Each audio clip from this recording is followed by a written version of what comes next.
Previously, we saw our protagonist reincarnated as Sid and build his own Shadow Garden underground organization. To eliminate another organization known as the Cult of Diablos, he joined the Dark Knight Academy when he was 15 years old, but he keeps his power hidden. Later, because of his friends, Sid proposed to the goddess of the academy, but she unexpectedly accepted and became his girlfriend. Later, she admits that she only wanted to dump her betrothed Xenon, so she had accepted Sid. But then the Cult of Diablos kidnapped Alexia because they were creating the creature known as possessed, by taking blood from the hero's descendant for experimentation. Xenon was also the mastermind behind this, and eventually Sid and the Shadow Garden cleaned up the mess. But in the midst of this chaos, Iris discovered an artifact and entrusted its decoding to a brilliant academy student named Sherry. After that, Alexia wanted to be a real couple with Sid, but he turned her down. And soon after that, in order to cheer Sid up, his friends made some random proposals to girls, all of which were turned down. So Sid decided to give his chocolate to the first girl he sees, and it was this adorable girl named Sherry, but she had no idea what it meant. So her father informed her about the latest trends in which boys give chocolate to the girls they want to propose to and encouraged her to give an honest answer to Sid. As the story progresses, Sid signed up for an upcoming sword competition, and his first opponent was the student body president, Oriana. But Sid Fetish was supposed to be a supporting character, so he pretends to be weak and is defeated by her for the first, second, and even third time. So Rose was about to use her full potential to show respect for Sid's unwavering will to fight when the referee stepped in and gave her a clean win. Later, while pretending to be injured, Sid met with Sherry, who believed that Sid had proposed to her with those chocolates and wanted to respond. It was all too sudden for her, so she wanted to get to know Sid first. Sid, who had no idea what she was saying, just went along with it. Excited about Sid, she told her father, who was watching everything. Russell is the vice principal of the Dark Knight Academy. Then some people impersonating Shadow Garden construct a barrier around the academy that no one inside can see. Its effectiveness was first noticed by Sid, who noticed that it interprets one mana flow. Knowing nothing of the sort, the imposers attack the academy. The student president wished to show some resistance to the attackers, but she is unable to do so due to the mana distribution. So, when those attackers were about to kill Rose, Sid took that fatal hit and pretended to die.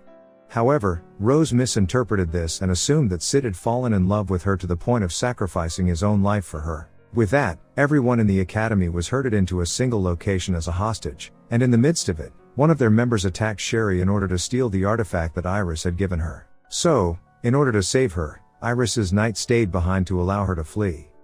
As the scene shifts to Sid, we see that he did not die. Sid was able to use very little of his magic, but it was enough for now to assassinate almost every attacker he saw. As he was doing his job, his gaze was drawn to Sherry, who was attempting to flee with the artifact in a stealthy manner, so Sid assisted her without her knowledge and went to her aid. As they approached Sherry's father's study room, she discovered that the thing impeding their magic is known as the Eye Avarice. And the relic in her hand was intended to be used alongside it to store magic. And now that the user is using the Eye of Avarice without the relic in her hand, it means he is gathering magic from humans all around it to releasing it all at once, destroying everything in its path. So there was only one way to stop it: join the Eye of Avarice with the relic. But first, she needed some ingredients to fully complete the relic. So Sid took it upon himself to retrieve the chemicals from her room. But, on his way to meet New, she disguised herself as a student to assist Sid. And, according to the report she sent to Shadow Garden, they had already infiltrated the academy ahead of the Knight's order. So, armed with that knowledge, Sid went to Sherry.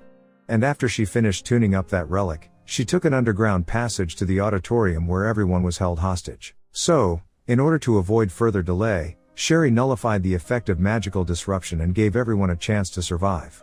However, as the Shadow Garden made their way in, the leader of the attackers set the entire place on fire and fled, and had the Russell's study room burn some of its research, but Sid had already presumed that the attack was led by Ruslan. Previously, Ruslan was the stronger knight, but his power has begun to wane. He looked for a way to restore it, which led him to learn about the artifact. And it was Sherry's mother who was looking into the artifact that time. She was aware that the artifact could be dangerous if it fell into the wrong hands, so she offered it to the government as a keepsake.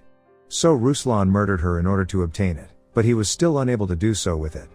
Correct information. So he took Sherry in to decode the usage of the relic so that he could be back in his prime.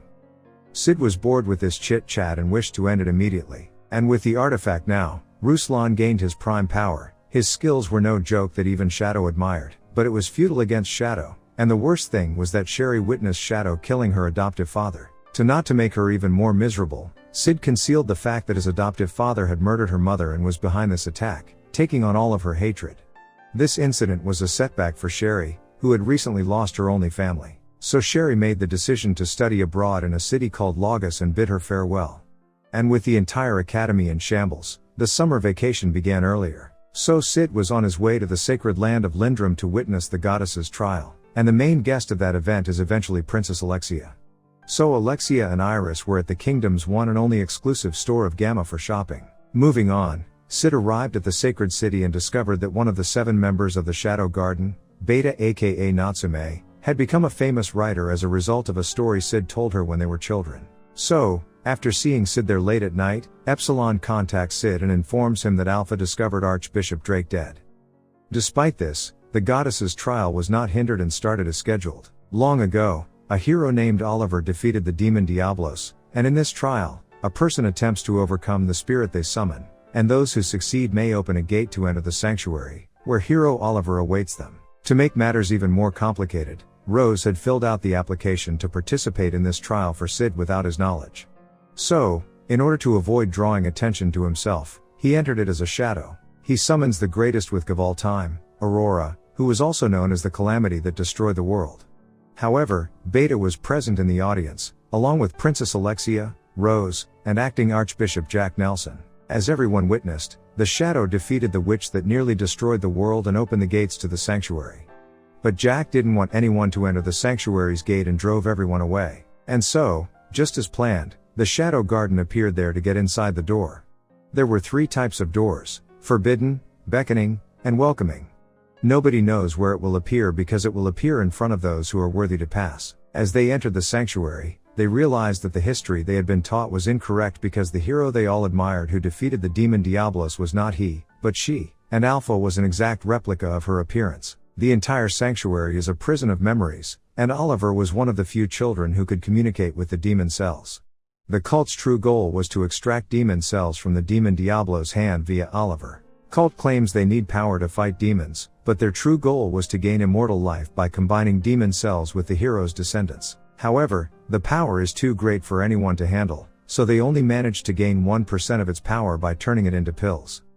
However, they could only produce 12 pills per year, and the highest order of knights consisted of 12 people, because all 12 of them were involved in this and are members of the Diablos cult. And Jack Nelson was the 11th member of the Knights of the Order's Round Table. So, what will happen now that Jack will go on the offensive against Shadow Garden? And what will happen on the Sid side who is with Aurora? Subscribe so that you can get the latest information.